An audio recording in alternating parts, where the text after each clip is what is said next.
Capítulo 13. Continuación de las memorias de John Watson, doctor en medicina. La furiosa resistencia del prisionero no encerraba al parecer encono alguno hacia nosotros, ya que al verse por fin reducido, sonrió de manera afable, a la par que expresaba la esperanza de no haber lastimado a nadie en la refriega. «Supongo que van a llevarme ustedes a la comisaría», dijo a Sherlock Holmes. «Tengo el coche a la puerta. Si me desatan las piernas, iré caminando. Peso ahora considerablemente más que antes».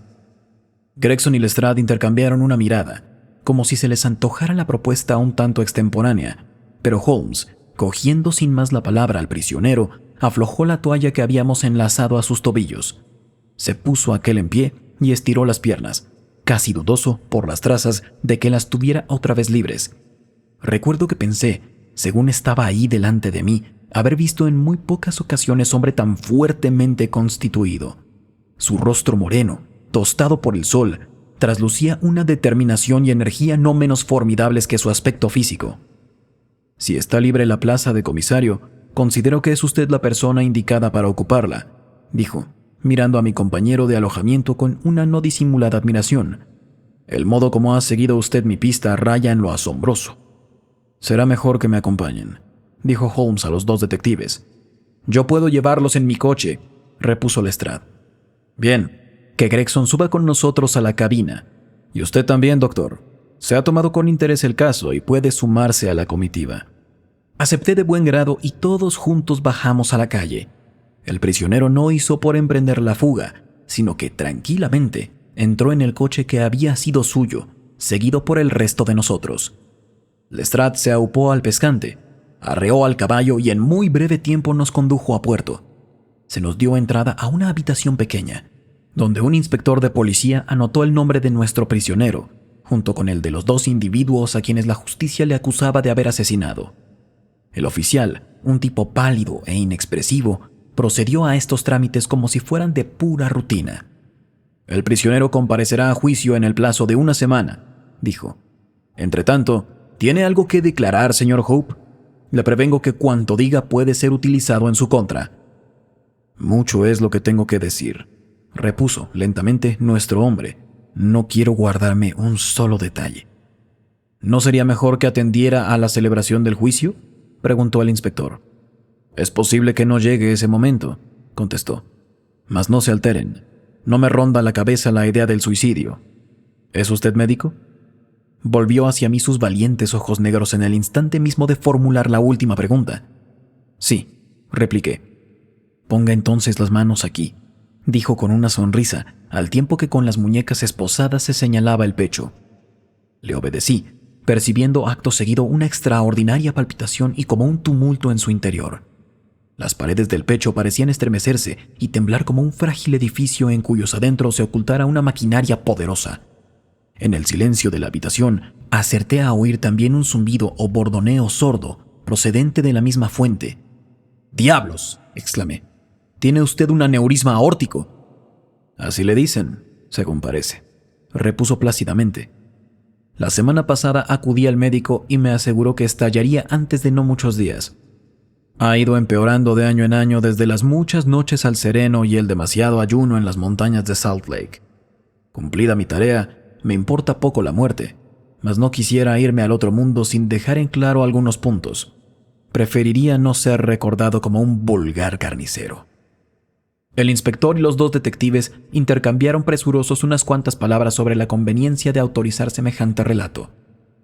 «¿Considera, doctor, que el peligro de muerte es inmediato?», inquirió el primero. «No hay duda», repuse. «En tal caso, y en interés de la justicia, constituye evidentemente nuestro deber tomar declaración al prisionero», dijo el inspector. «Es libre, señor, de dar inicio a su confesión, que, no lo olvide, quedará aquí consignada». «Entonces, con su permiso, voy a tomar asiento», replicó a él, conformando el acto a las palabras. «Este aneurisma que llevo dentro me ocasiona fácilmente fatiga, y la tremolina de hace un rato no ha contribuido a enmendar las cosas.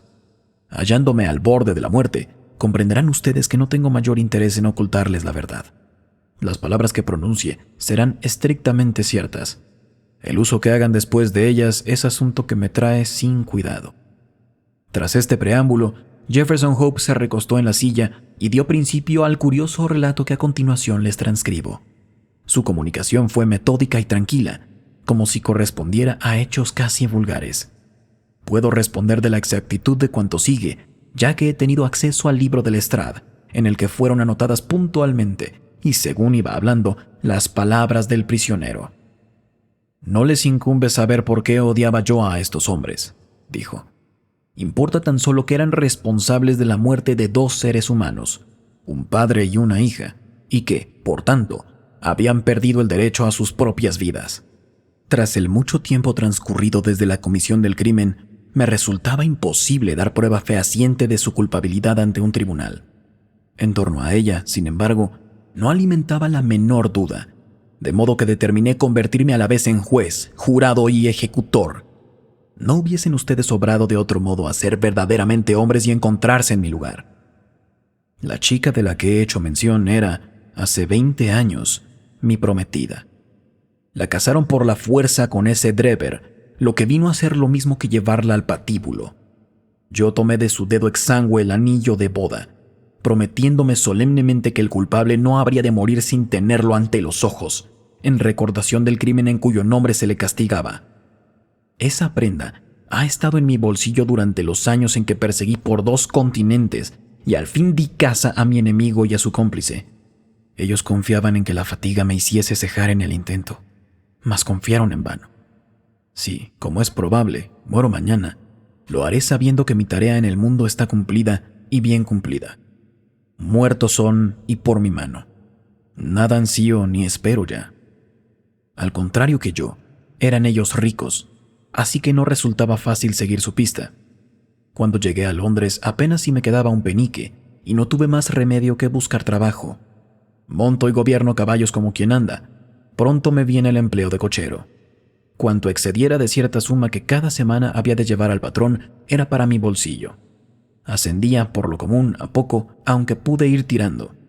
Me fue en especial difícil orientarme en la ciudad, a lo que pienso el laberinto más endiablado que hasta la fecha haya tramado el hombre.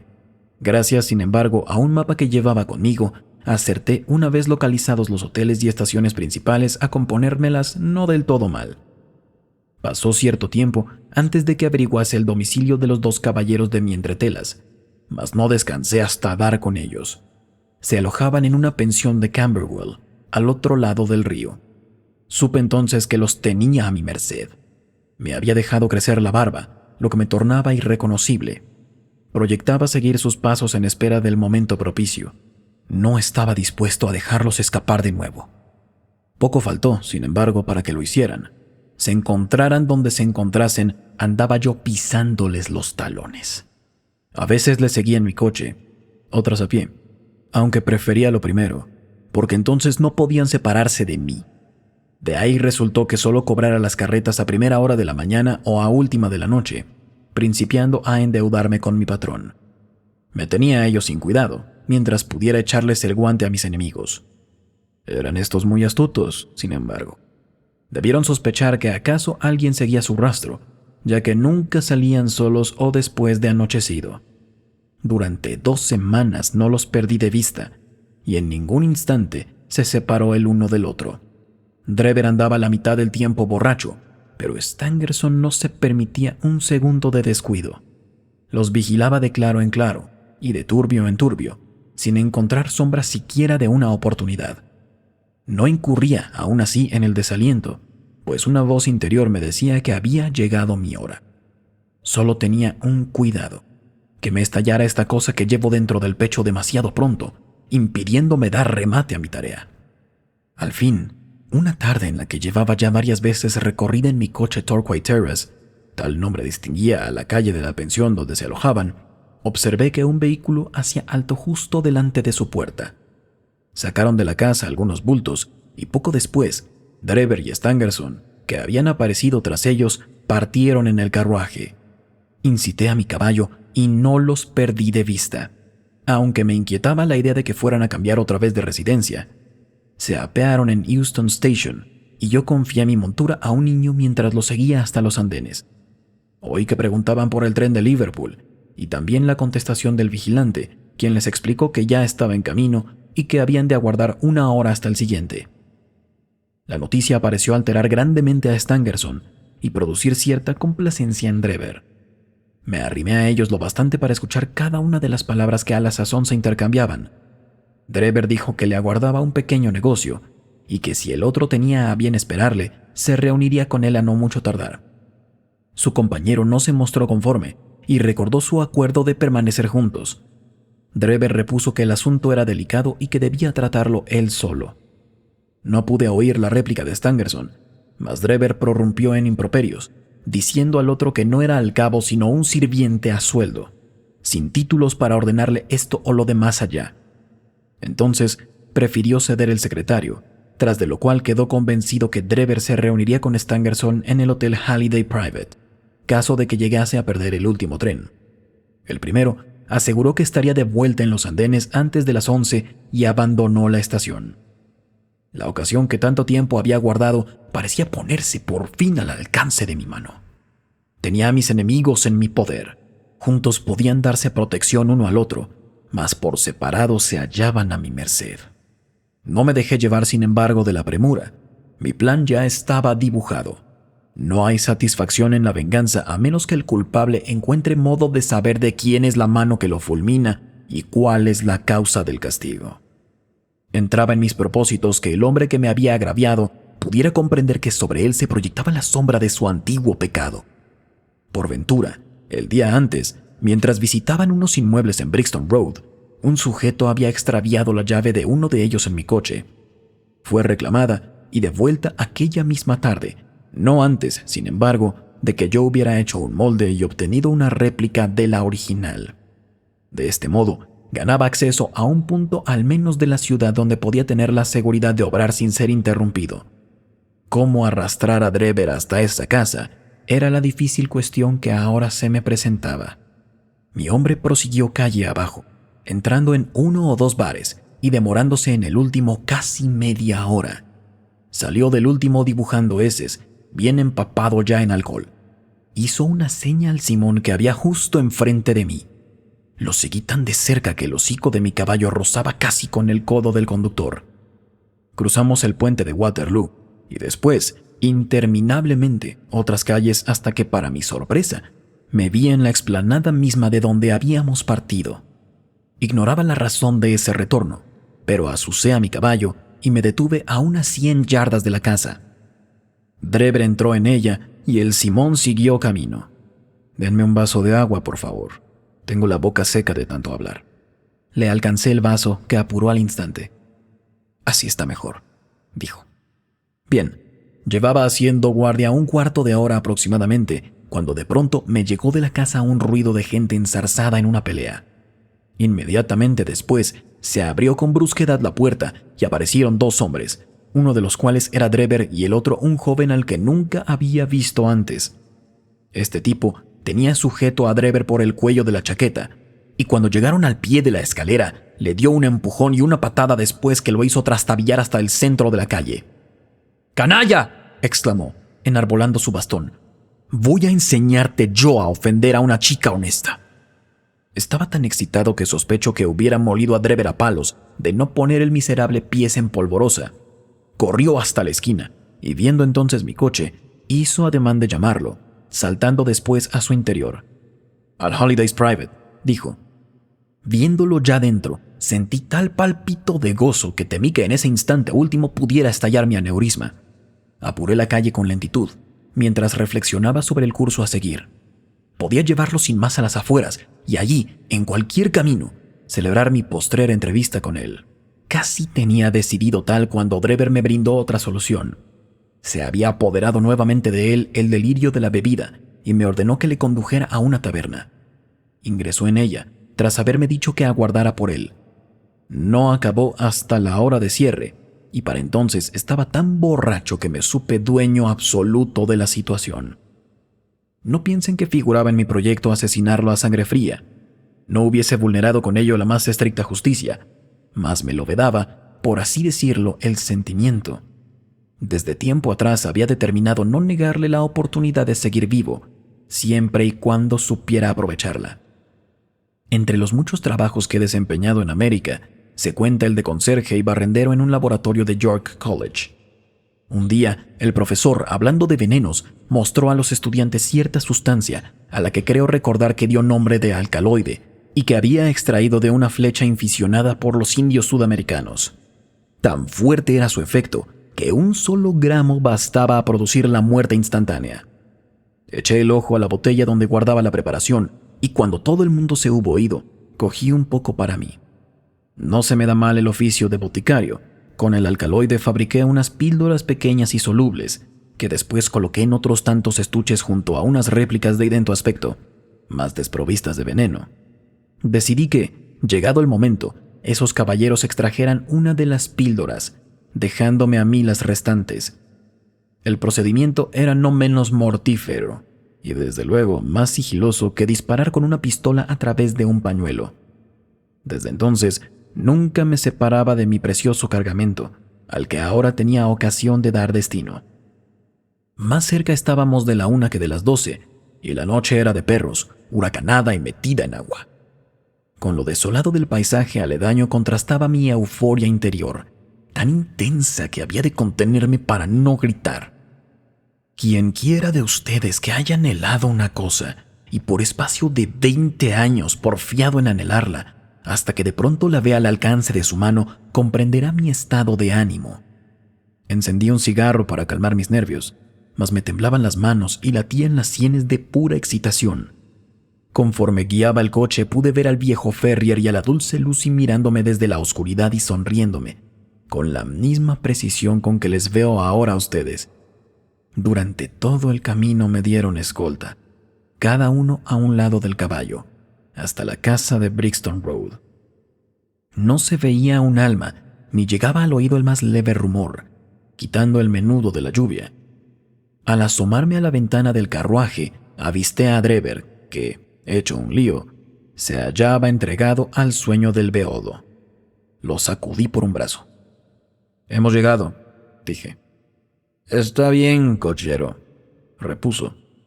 Supongo que se imaginaba en el hotel cuya dirección me había dado, porque descendió dócilmente y me siguió a través del jardín.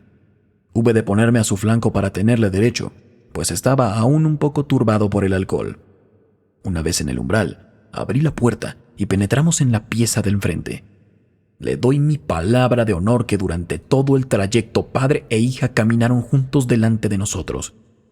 «Está esto oscuro como boca de lobo», dijo, andando a tientas. «Pronto tendremos luz», repuse, al tiempo que encendía un fósforo y lo aplicaba a una vela que había traído conmigo.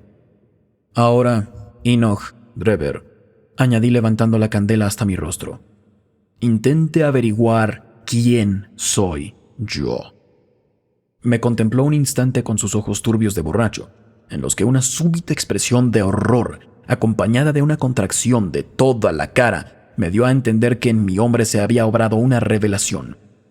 Retrocedió vacilante, dando diente con diente y lívido el rostro, mientras un sudor frío perlaba su frente. Me apoyé en la puerta y lancé una larga y fuerte carcajada. Siempre había sabido que la venganza sería dulce, aunque no todo lo maravillosa que ahora me parecía. «Miserable», dije. «He estado siguiendo tu pista desde Salt Lake City hasta San Petersburgo sin conseguir apresarte. Por fin han llegado tus correrías a término, porque esta será, para ti o para mí, la última noche». Reculó aún más ante semejantes palabras, y pude adivinar por la expresión de su cara que me creía loco. De hecho, lo fui un instante. El pulso me latía en las sienes como a redobles de tambor, y creo que habría sufrido un colapso a no ser porque la sangre manando de la nariz me trajo momentáneo alivio. «¿Qué piensas de Lucy Ferrier ahora?», grité, cerrando la puerta con la llave y agitando esta ante sus ojos. «El castigo se ha hecho esperar, pero ya se cierne sobre ti». Vi temblar sus labios cobardes. Habría suplicado por su vida de no saber lo inútil. «¿Va a asesinarme?», balbuceó. «¿Asesinarte? ¿Se asesina acaso a un perro rabioso? ¿Te preocupó semejante cosa cuando separaste a mi pobre Lucy de su padre recién muerto para llevarla a tu maldito y repugnante harén? No fui yo autor de esa muerte, pero sí partiste por medio un corazón inocente», dije, mostrándole la caja de las pastillas. «Que el Señor emita su fallo». Toma una y trágala. En una habita la muerte, en otra la salvación. Para mí será la que tú dejes. Veremos si existe justicia en el mundo o si gobierna a este el azar.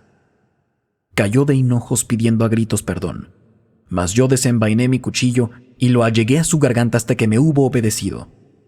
Tragué entonces la otra píldora, y durante 1 minuto o más estuvimos mirándonos en silencio, a la espera de cómo se repartía la suerte. ¿Podría olvidar alguna vez la expresión de su rostro cuando, tras las primeras convulsiones, supo que el veneno obraba ya en su organismo? Reí al verlo, mientras sostenía a la altura de sus ojos el anillo de compromiso de Lucy.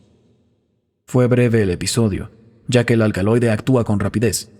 Un espasmo de dolor contrajo su cara, extendió los brazos, dio unos tumbos y entonces, lanzando un grito, se derrumbó pesadamente sobre el suelo.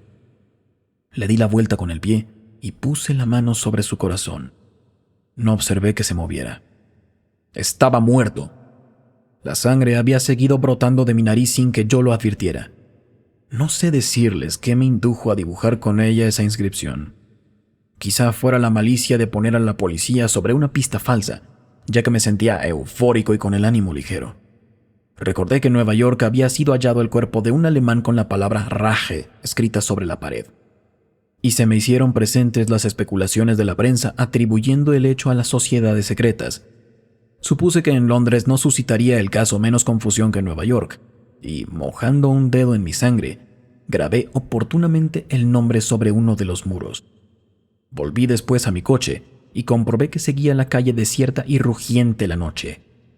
Llevaba hecho algún camino cuando, al hundir la mano en el bolsillo en que solía guardar el anillo de Lucy, lo eché en falta. Sentí que me fallaba el suelo debajo de los pies, pues no me quedaba de ella otro recuerdo.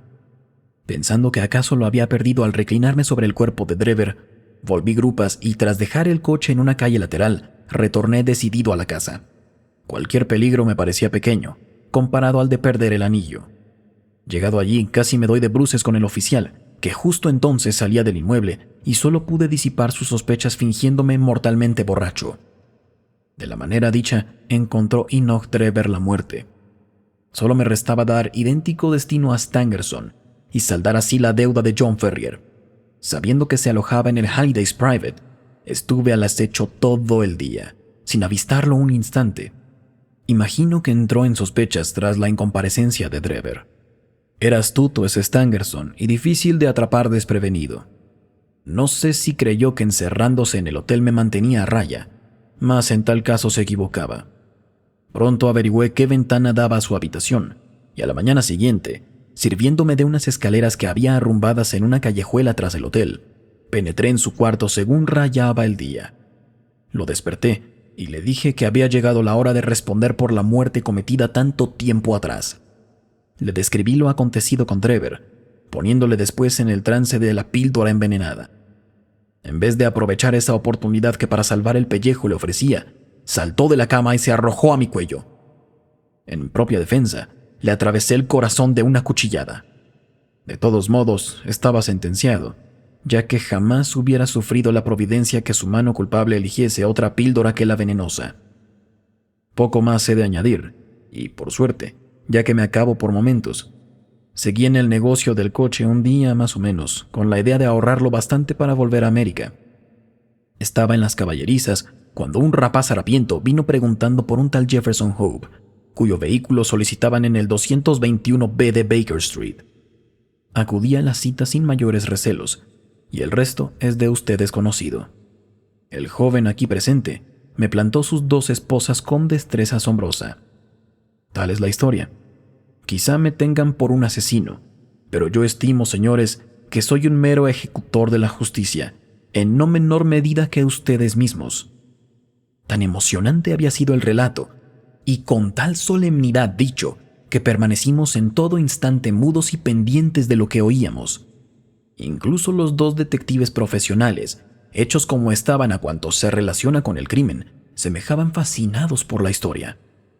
Cuando ésta hubo terminado, se produjeron unos minutos de silencio, roto tan solo por el lápiz de Lestrade al rasgar el papel en que iban quedando consignados los últimos detalles de su informe escrito. Sobre un solo punto desearía que se extendiese usted un poco más, dijo al fin Sherlock Holmes. ¿Qué cómplice de usted vino en busca del anillo anunciado en la prensa? El prisionero hizo un guiño risueño a mi amigo. Soy dueño de decir mis secretos, no de comprometer a un tercero. Leí su anuncio y pensé que podía ser una trampa, o también la ocasión de recuperar el anillo que buscaba. Mi amigo se ofreció a descubrirlo. Admitirá que no lo hizo mal. Desde luego, repuso Holmes con vehemencia. Y ahora, caballeros, observó gravemente el inspector, ha llegado el momento de cumplir lo que la ley estipula. El jueves comparecerá el preso ante los magistrados, siendo además necesaria la presencia de ustedes. Mientras tanto, yo me hago cargo del acusado. Mientras esto decía, hizo sonar una campanilla, a cuya llamada 2 guardianes tomaron para sí al prisionero. Mi amigo y yo abandonamos la comisaría, cogiendo después un coche en dirección a Baker Street.